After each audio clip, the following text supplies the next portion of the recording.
Welcome to a story where survival is not just about breathing, but about choosing who you become under fire. When Daniel Hayes arrives on the alien world of chlorophilia seeking opportunity, he finds himself trapped in quarantine, then thrown into planetary war, as invasion, betrayal, and sacrifice unfold. He must decide whether to remain human as he was, or evolve into something more. Stay with us as this cinematic sci-fi survival journey begins. Sirens tore through the quarantine chamber as red warning lights strobed against sterile white walls. Daniel Hayes jerked against the restraints on the medical gurney, the transparent containment field humming inches from his face. A deep tremor rolled through the facility, strong enough to rattle the overhead filtration ducts. Outside the narrow viewport, streaks of burning metal slashed across chlorophilia's violet sky. Orbital defense satellites detonated one by one, their silent flashes reflected in the polished floor. Oxygen levels flickered on the display beside him. Pressure seals slammed shut across distant corridors.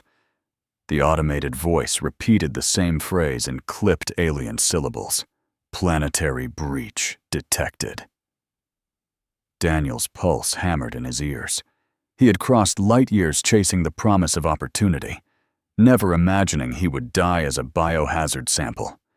Another impact struck closer, cracking the glass of an observation panel. Fine fractures spidered outward. The containment field sputtered, dimmed, then surged unstable blue. Somewhere beyond the sealed door, armed boots pounded toward his chamber. Survival had just become immediate. The containment field flickered again before collapsing with a sharp electrical crack. The chamber doors slid open, and Commander Naira Valen strode in, armored in matte green combat plating scarred by fresh debris. Smoke curled in behind her. She did not look at Daniel as a prisoner now, but as an unstable variable in a failing equation.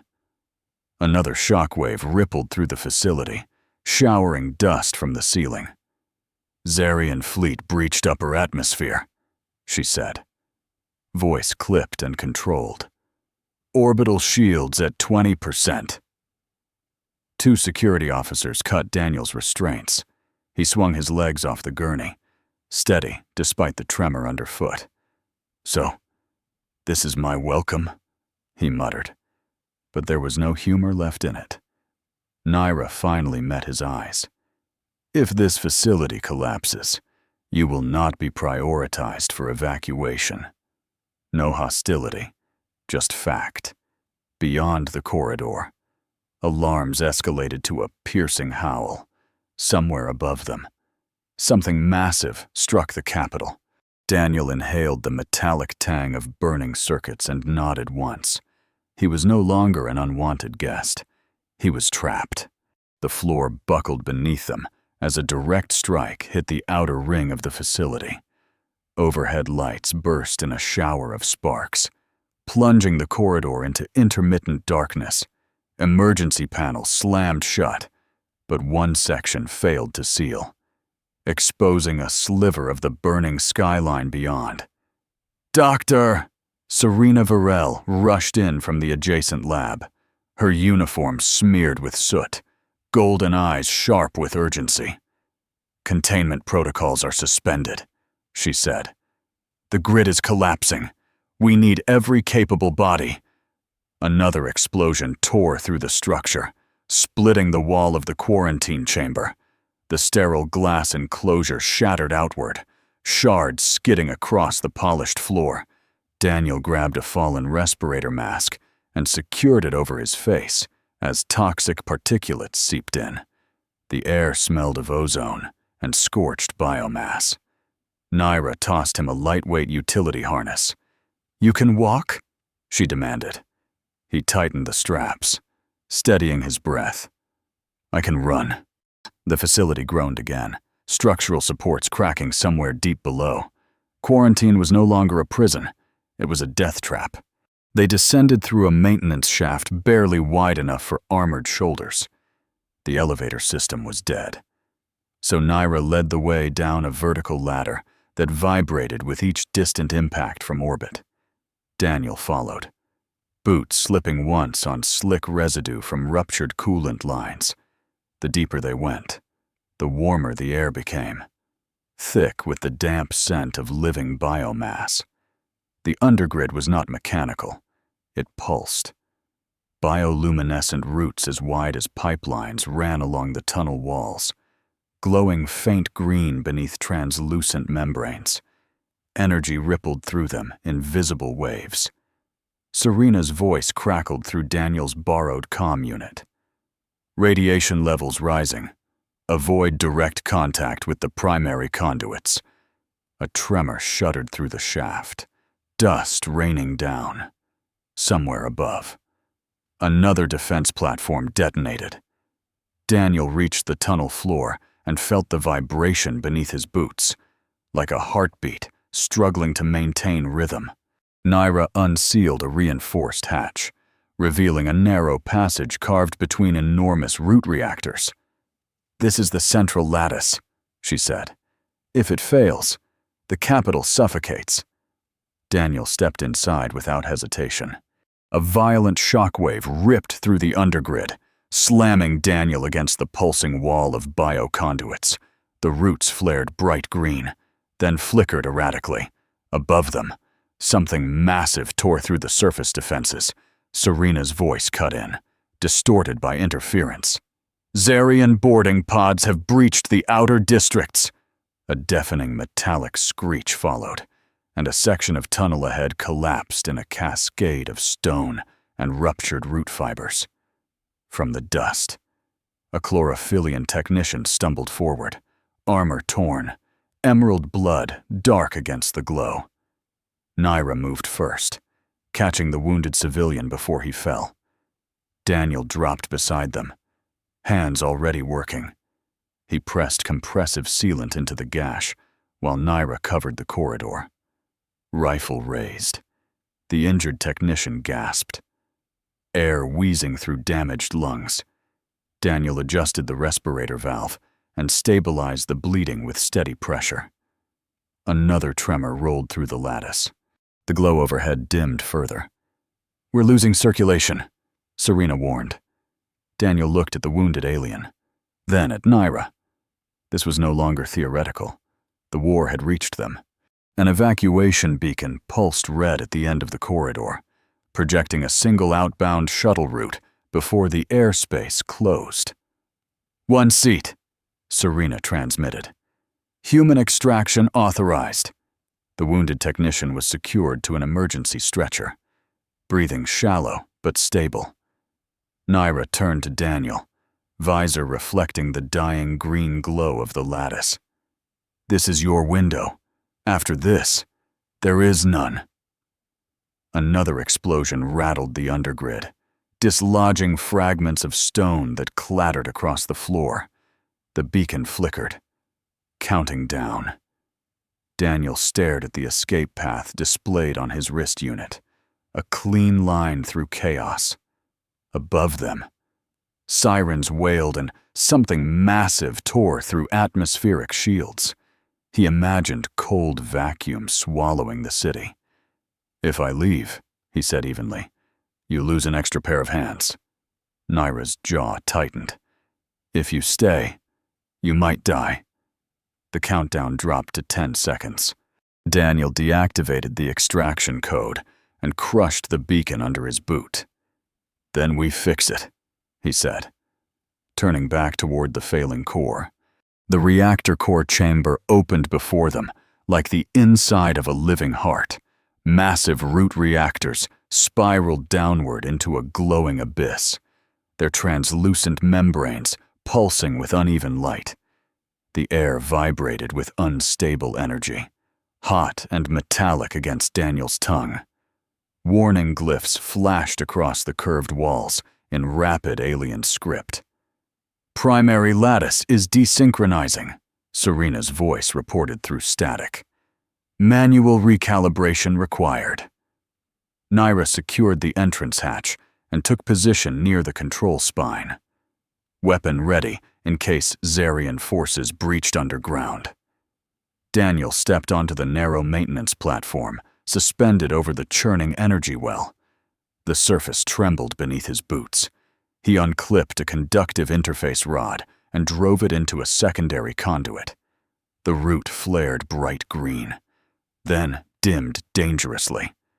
Pain shot up his arm through the insulated glove as feedback surged. He gritted his teeth and adjusted the rod's frequency alignment. The core's pulse steadied for half a second before another violent tremor ripped through the chamber, shaking loose fragments of glowing biomass from above. Energy readings spiked as Daniel forced the secondary conduits into alignment. The reactor's glow intensified, flooding the chamber in searing emerald light. Serena's voice sharpened through the comm. "The photosynthetic cannon is responding. You're feeding it raw lattice output." Above them, the ceiling panels vibrated as the massive weapon array shifted into firing position. Daniel braced himself against the maintenance rail, sweat sliding beneath his respirator seal. The root reactors pulsed in chaotic rhythm, surging toward overload. "Stabilization window is 8 seconds, Serena warned. Naira locked the hatch behind them and moved to shield Daniel from cascading debris. A thunderous resonance built through the chamber, deep and bone-shaking. Daniel slammed the final regulator into place and rerouted surplus current upward for one suspended heartbeat. Everything went silent. Then the cannon awakened. A blinding spear of green energy tore skyward through layers of reinforced atmosphere, carving through cloud and enemy metal alike. The recoil rattled the undergrid. Somewhere in orbit, something exploded. Cheers erupted through the comm channels as Serena relayed visual confirmation. Zarian cruisers split apart in orbit, their hulls dissolving into incandescent debris that rained harmlessly into upper atmosphere. The cannon's beam faded, leaving a trembling afterglow in the chamber. Daniel sagged against the rail, chest heaving. For a moment, it felt like survival. Then the floor lurched violently. The root reactors flickered from emerald to sickly yellow. Energy indicators cascaded into critical red. "Core feedback surge," Serena shouted. "You've overloaded the planetary lattice." The bioluminescent veins along the walls began pulsing erratically, some collapsing inward as if starved. Outside, distant alarms shifted tone from combat to structural failure. Naira steadied herself against the control spine as a crack split across the chamber ceiling, raining fragments of glowing biomass. "We stopped the fleet," Daniel muttered, staring at the dying pulse beneath his boots. Another tremor rolled through the undergrid, stronger than before. The cannon had saved them. It had also wounded the planet itself. The first Zarian boarding charge detonated somewhere above, sending a shockwave down the access tunnels like a hammer blow.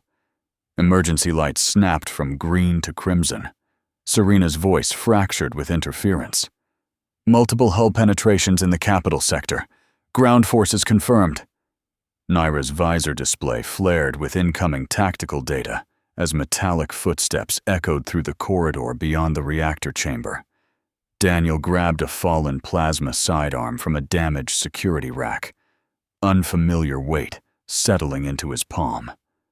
The hatch behind them buckled inward under impact. A second blast tore it open, smoke flooding the threshold. Through the haze emerged armored figures, taller than chlorophyllians, their plating etched with jagged insignias. Blue muzzle flashes erupted. Naira fired first, precise and lethal, dropping the lead invader. Daniel ducked as energy bolts scorched the wall beside him, heat searing through his sleeve. The undergrid vibrated violently, loose fragments cascading from above. This was no orbital war anymore. It was close, personal, and breathing down their necks. Blaster fire echoed through the corridor as Naira forced the last Zarian invader back beyond the fractured hatch. The chamber filled with acrid smoke and the sharp scent of scorched alloy. Daniel's comm unit crackled violently, then stabilized just enough for a familiar voice to cut through the chaos. "Daniel, reactor feedback is spreading to the lower research sectors," Lyra said, breath uneven. In the background, metal groaned and something heavy collapsed. "The stabilization array is failing. If it ruptures, the entire eastern quadrant loses atmosphere." A deafening crash interrupted her transmission. Dust and static flooded the channel. Daniel moved toward the exit instinctively, but Naira caught his arm. "You won't reach her in time." Another tremor shook the undergrid, this one deeper, more structural. "Lyra!" he shouted into the comm. For a heartbeat. There was nothing but interference. Then her voice returned, faint and strained. "Seal the secondary conduits. Don't let the lattice implode." The signal died completely. Silence settled like a verdict. The next blast struck without warning. The corridor ceiling ruptured, hurling a rain of molten fragments into the chamber. Naira shoved Daniel backward just as a secondary charge detonated near the control spine. The shockwave lifted her off her feet and slammed her against a reinforced support column. Her armor absorbed most of the impact, but the sound of cracking composite plates echoed sharply. Daniel scrambled through drifting smoke toward her fallen form. Emerald blood seeped through a fracture in her shoulder plating, glowing faintly in the emergency light. "Stay with me," he ordered, hands already working to disengage the damaged armor lock.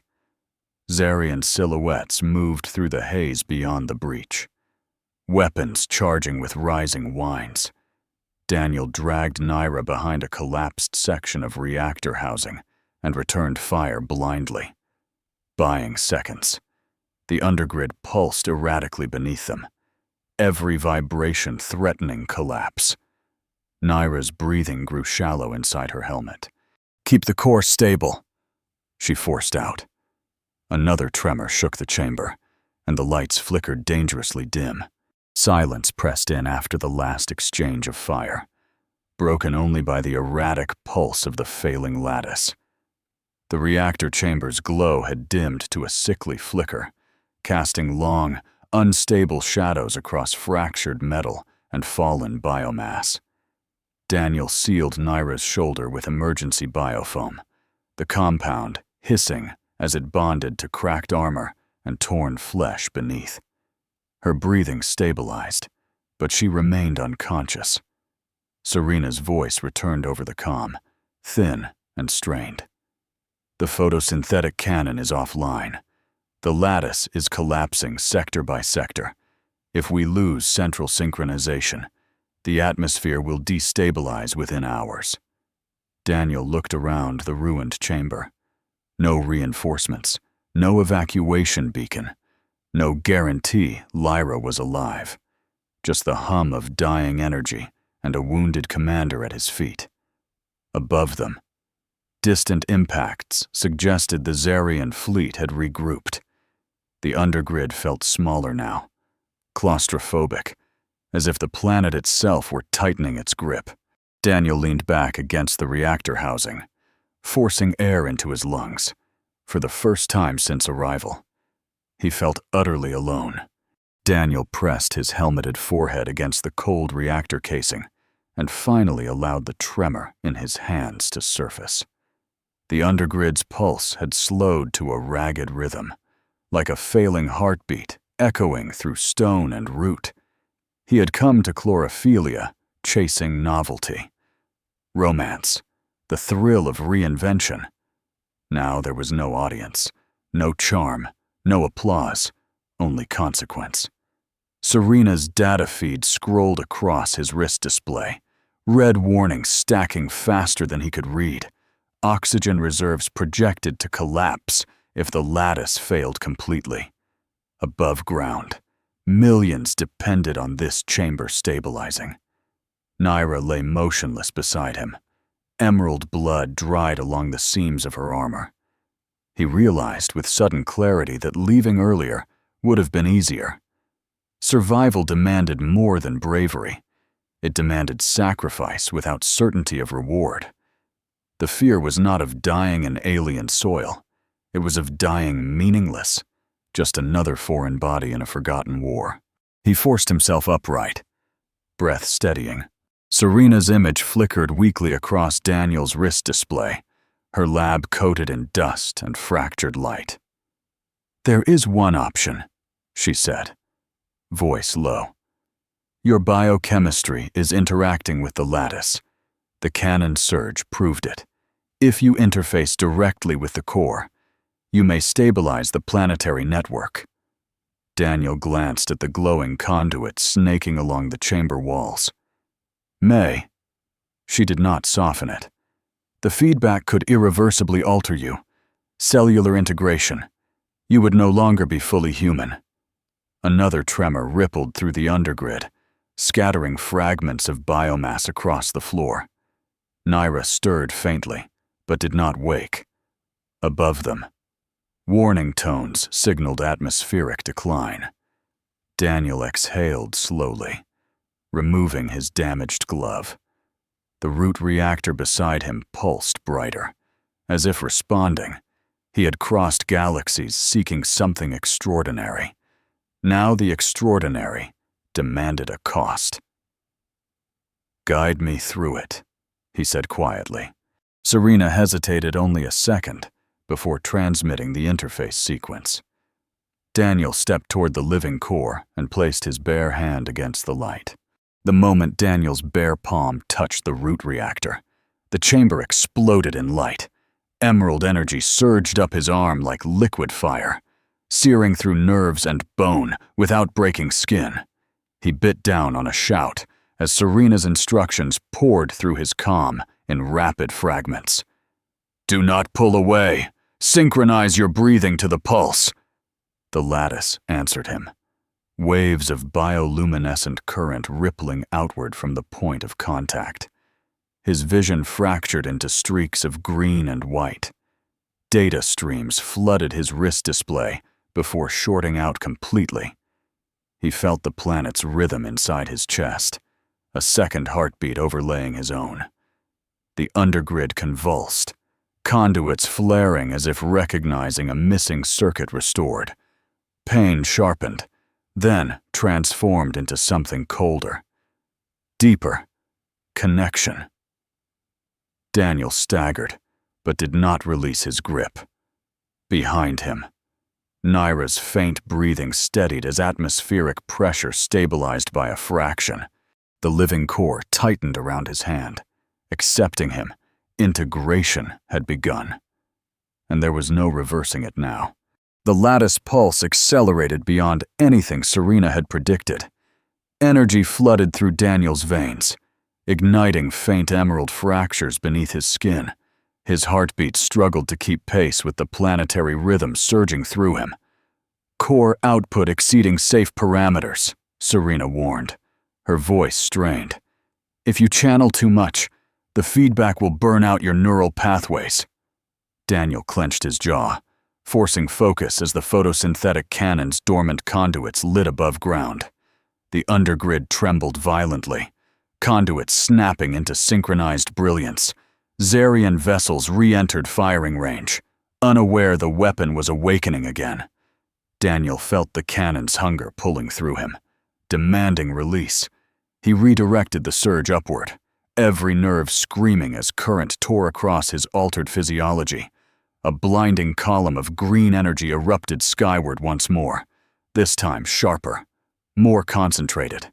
Orbital displays filled with cascading detonations as enemy ships ruptured in silent bursts. The recoil slammed Daniel to his knees, but he held the connection, refusing to let the overload collapse the lattice. The cannon's final surge tore through orbit, and the feedback struck Daniel like a collapsing star. The emerald glow inside his veins flared white-hot, then shattered into blinding static. His grip on the root reactor failed as his body convulsed. Nerves overwhelmed by simultaneous signals, planetary pulse, atmospheric recalibration, weapon discharge. The undergrid roared in protest, conduits splitting with hairline fractures as excess energy bled back into the lattice. Serena shouted something through the comm, but her voice dissolved beneath a rising hum that swallowed all sound. Daniel felt himself falling backward, though gravity seemed uncertain, distorted by fluctuating stabilizers. Naira's form blurred in the periphery as emergency lighting flickered erratically. The chamber temperature spiked, then plummeted. His heartbeat stuttered, no longer sure whether it belonged to him or the planet. The bioluminescent roots dimmed from violent brilliance to fragile glow. Darkness pressed inward at the edges of his vision. For one suspended second, everything went silent. Then Daniel collapsed fully into it. Sound returned first, a distant, rhythmic hum that felt less mechanical and more organic. Daniel's eyelids fluttered open to a ceiling washed in soft green light. The air no longer smelled of ozone and burning circuitry, but of damp soil after rain. He tried to move and felt a faint resistance, not restraints, but a gentle pressure against his skin. Bioluminescent filaments traced along his forearm, where his hand had fused with the reactor interface. They glowed faintly beneath his flesh, pulsing in steady synchrony with something deeper. Serena's silhouette hovered nearby, her expression caught between relief and disbelief. "You're stabilized," she said quietly. "The lattice accepted you." Daniel inhaled slowly. Each breath carried a subtle vibration, as if the planet answered him. Across the chamber, Naira sat upright with her injured arm secured in reinforced biobandage, watching him with guarded intensity. Daniel pushed himself upright, muscles heavy but responsive. The core no longer roared, it breathed, and so did he. Smoke still drifted through upper corridors when Daniel stepped out of the reactor chamber, Naira at his side. The city above bore scars, collapsed towers, scorched landing platforms, shattered bioluminescent canopies flickering weakly in recovery cycles. Emergency crews moved with exhausted precision, sealing atmospheric leaks and clearing debris from transit arteries. Serena transmitted updated projections through Daniel's internal interface. The lattice was stabilizing, though several peripheral sectors remained offline. Casualty numbers scrolled across his vision unbidden. Too many. Zarian vessels had retreated beyond sensor range, but orbital debris continued to burn in the sky like falling stars. Daniel felt each fluctuation in the energy grid like a distant ache beneath his skin. He paused near a fractured plaza where civilians gathered under temporary shielding fields. Some stared at him openly now, not with disgust, not even with curiosity, but with recognition. Naira watched their faces carefully. "They know," she said quietly. Daniel nodded. He felt it too. The planet had survived. The cost remained visible everywhere. The council chamber no longer felt hostile. Its towering arches still bore scorch marks from shock waves, and the air carried the faint scent of repair compounds. But the silence was different, measured, reflective. Daniel stood beneath the twin sun emblem etched into the vaulted ceiling, the faint green glow beneath his skin pulsing in quiet harmony with the restored lattice. High Counselor presided from the elevated dais, her voice steady despite visible fatigue. "Chlorophilia endures because of integration," she declared. "Not isolation." Murmurs moved through the assembled delegates. Serena stood to one side, data slate in hand, while Naira remained near Daniel's shoulder, armor repaired but scarred. The Council formally revoked his containment status and granted him planetary designation. Guardian Ambassador. Not guest. Not specimen. Guardian. Daniel inclined his head, but felt the weight settle immediately. This was no honorary title. The lattice responded subtly to his presence, confirming the bond. Applause rose slowly, then strengthened. He had not conquered the planet. He had become part of it. Dawn broke beneath twin suns that glowed softer now, filtered through lingering particulate in the upper atmosphere. Daniel stood on a reinforced training platform overlooking the recovering capital. The faint green tracery beneath his skin visible whenever the light shifted. The scars were not wounds, but conduits, living pathways where the lattice threaded through him. Each pulse of planetary energy hummed quietly along his nerves, a reminder that survival had rewritten his biology. Across from him, Naira adjusted her shoulder brace and activated a practice blade. The movements were slower than before the injury, but precise. Disciplined, they trained without spectacle, testing balance, reflex, coordination. Daniel felt the platform vibrate subtly with distant grid recalibrations. He could sense weak sectors miles away, like faint echoes. Naira lunged. He parried instinctively, reacting a fraction faster than memory allowed. She lowered the blade and studied him. "Does it hurt?" she asked. Daniel flexed his glowing fingers once. "Only when I forget what it cost." Serena's laboratory had transformed from sterile observation chamber into a controlled integration facility. Bioluminescent strands pulsed within transparent containment columns, each connected to a network that now resonated faintly with Daniel's altered physiology. He stood at the center of the room while diagnostic fields scanned him in overlapping arcs of green light. "Your cellular structure has stabilized," Serena reported, studying holographic projections rotating above her console. "The lattice has not rejected the integration. It has adapted." Daniel watched his own bio-readings scroll across suspended displays, human markers interwoven with chlorophyllian energy signatures. The transformation was not cosmetic, it was systemic. Serena adjusted parameters and initiated a controlled resonance test. A subtle pulse moved outward from Daniel's body, syncing briefly with the surrounding conduits. "This could redefine interspecies compatibility," she murmured. Awe barely contained. Not romantic fantasy, but biological convergence. Daniel flexed his hand, feeling the quiet hum beneath skin. "Then we learn responsibly," he said. Serena nodded once. Science would not erase the cost. Reconstruction reshaped the capital not just in steel and biomass, but in perception.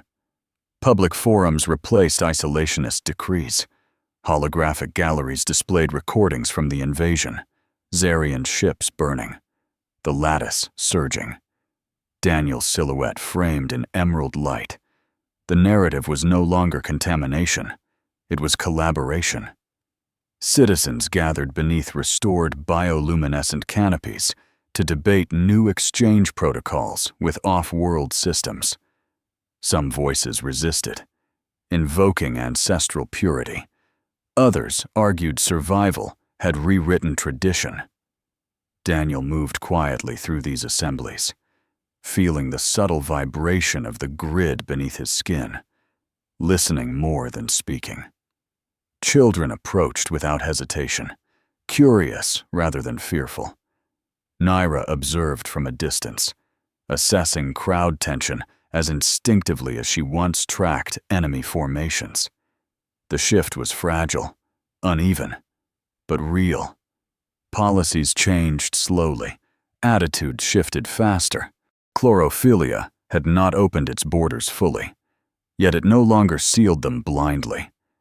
The invasion had forced a choice. Survival had demanded adaptation, and adaptation, once begun, could not be undone. The bioluminescent gardens had been replanted along the upper terraces, their glow softer but resilient against the repaired skyline. Daniel stood beside Naira, overlooking the recovering districts, twin suns lowering in synchronized arcs. The air carried the faint scent of new growth mixed with residual scorched metal.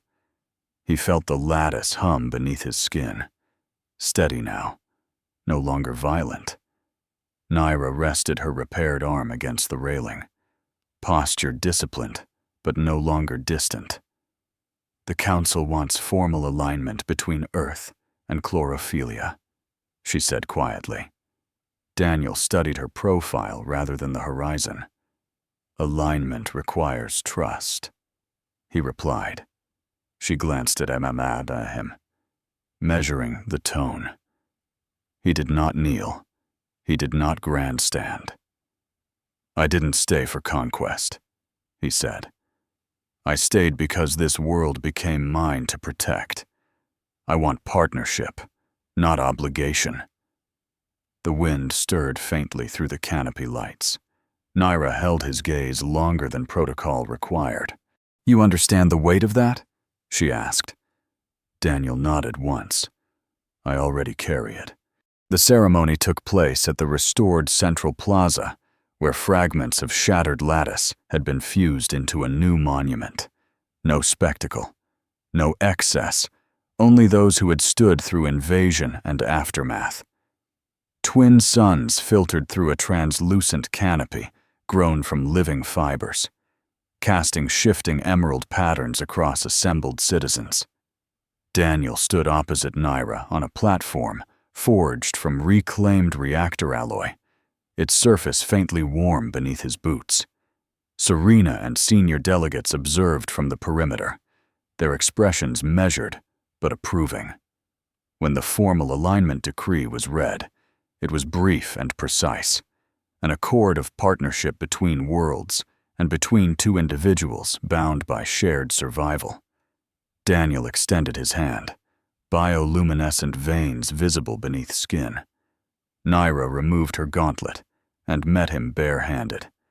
The lattice responded with a subtle pulse. Not spectacle, just confirmation. Applause rose gradually, not thunderous, but steady.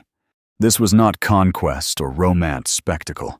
It was commitment forged under fire, witnessed by a recovering planet. Night settled over the capital, and celebration faded into quiet. Daniel stood alone at the edge of the upper terrace, while distant repair drones traced silent arcs across the skyline. The lattice pulsed beneath his skin with calm consistency. Yet the sensation was never absent. It was not pain, more a constant awareness. Like gravity, he could never step outside. Serena's earlier projections had been clear. The integration was permanent. His lifespan, metabolic rhythm, even neural processing had shifted toward chlorophyllian baselines. Earth would feel different now, thinner somehow. He flexed his hand, watching faint green veins glow under the stars. He had gained strength, connection, purpose. He had surrendered something unnamed in return. Footsteps approached softly behind him. Naira did not speak at first. She simply stood beside him, sharing the silence. You chose this, she said eventually. Daniel nodded once. I did. The twin suns had set, but their afterimage lingered along the horizon, a reminder that survival always leaves marks. Daniel stood within the restored reactor chamber, no longer as an intruder or emergency conduit, but as its recognized guardian. The root reactors pulsed in balanced rhythm, their glow steady rather than volatile. Through the integration filaments beneath his skin, he sensed distant fluctuations, minor grid imbalances. atmospheric adjustments, the quiet maintenance of a living planet. The role was not ceremonial. It required constant vigilance. Serena's updates streamed seamlessly through his altered neural interface, data folding naturally into perception. Above ground, trade vessels from allied systems entered regulated orbit under newly established exchange protocols. Chlorophylia was no longer isolated, yet its defenses remained sharp. Daniel placed his palm lightly against the core housing, not to command it, but to listen. The planet responded with subtle resonance. He felt neither dominance nor ownership, only responsibility. Behind him, Naira entered the chamber in full command attire, posture steady. "External sensors report stable perimeter," she said. Daniel inclined his head once. Stability was not permanent. Guardianship meant readiness. Later, from the upper balcony overlooking the bioluminescent forests, Daniel allowed himself a moment without tactical feeds or lattice diagnostics overlaying his vision. The twin suns dipped toward the horizon, their light filtering through recovering canopy structures that shimmered faintly in adaptive cycles. He remembered arriving as a businessman, chasing novelty. Armed with contracts and charm, convinced survival meant advantage. That version of him felt distant now, almost naive. The invasion had stripped pretense away layer by layer until only choice remained. Stay or leave, protect or escape, integrate or remain untouched. He flexed his fingers, watching faint emerald veins pulse beneath skin. The change was visible, irreversible, and honest. He had not become alien. He had expanded beyond limitation. Naira stood beside him, silent, her presence steady rather than possessive. The city below thrummed with reconstruction, not fear. Survival had demanded exposure of true character. He had discovered his under fire, not in comfort, under twin suns rising in synchronized brilliance.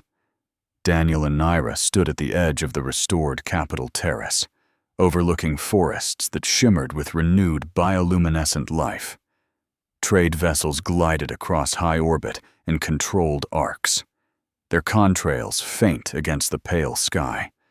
The lattice hummed steadily beneath Daniel's skin, no longer volatile, but ever present. A living reminder of choice and consequence. He placed his palm against the railing grown from fused reactor alloy and living root, feeling the planet's quiet affirmation. Naira stood close, her repaired armor replaced with ceremonial plating etched in subtle emerald lines mirroring his own veins. They did not speak. Words felt unnecessary. Below them, civilians moved freely beneath open canopies, no longer sealed from the galaxy. The invasion scars remained visible along distant districts, but they no longer defined the horizon. Survival had not preserved the old world. It had reshaped it. Daniel exhaled slowly, sensing both earth and chlorophylia within him, intertwined under the rising light.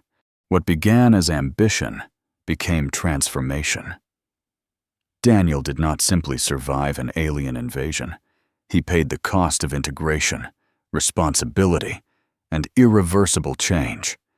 This story reminds us that true survival reveals character, and that unity often rises from misunderstanding. If you felt the pulse of chlorophylia beneath your skin, follow the channel and join us for the next journey beyond the stars, where survival will once again test what it means to be human.